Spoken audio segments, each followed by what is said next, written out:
बजरंग दल का बरसों तक नेतृत्व करने वाला व्यक्ति अब बीजेपी ने टिकट नहीं दिया तो वो जाकर के राष्ट्रीय लोकतांत्रिक पार्टी में शामिल हो गए, और लोकतांत्रिक पार्टी का आजाद समाज पार्टी से गठबंधन है। तो वो जीवन भर जय जय श्री राम करने वाले अभी जय भीम बोल रहे हैं।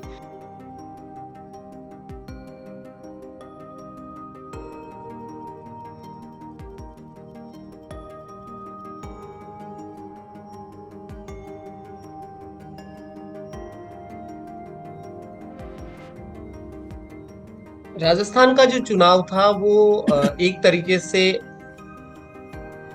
अधिकार, जनता के अधिकार बनाम जो सांप्रदायिक मुद्दे हैं उनके बीच में ये हुआ। तो भाजपा पूरी तरीके से कोशिश में लगी रही कि कैसे पोलराइज करें।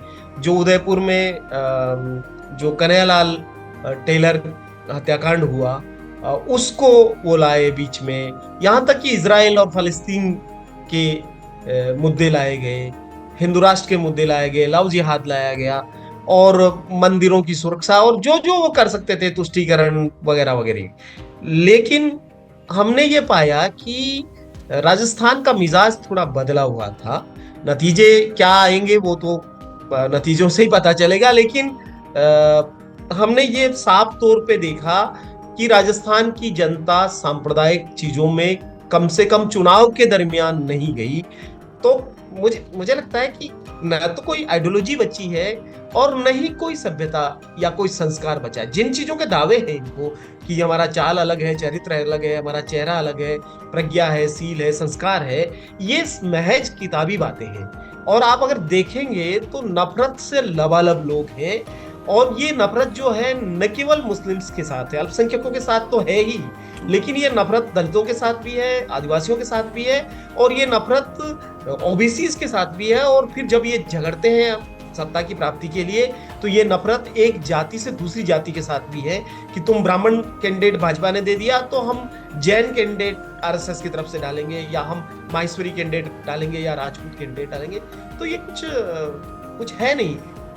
ये अनुसूचित जाति अधिकार अभियान राजस्थान जो बनाया गया, ये एक तरह का एक नेटवर्क है दलित संगठनों का।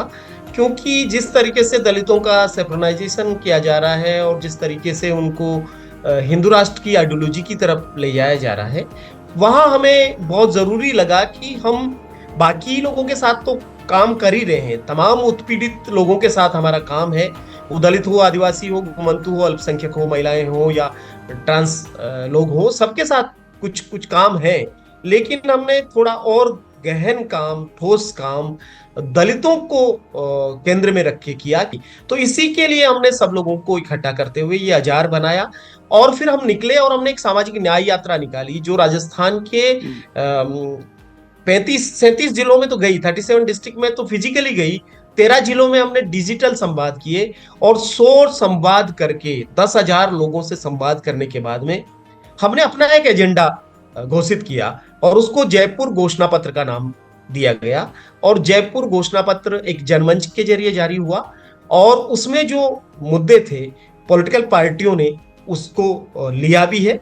भाजपा ने हालांकि उसमें से 6 बिंदु लिए जिसका कोई मतलब नहीं है, वो बिंदुओं का कोई मतलब नहीं है, उससे पता भी चलता है कि उनका क्या हमारे प्रति एक कंसर्न है। लेकिन बाकी पार्टियों ने, खासतौर पर कांग्रेस ने काफी कुछ उसमें से लिया, उसी भाषा में भी लिया।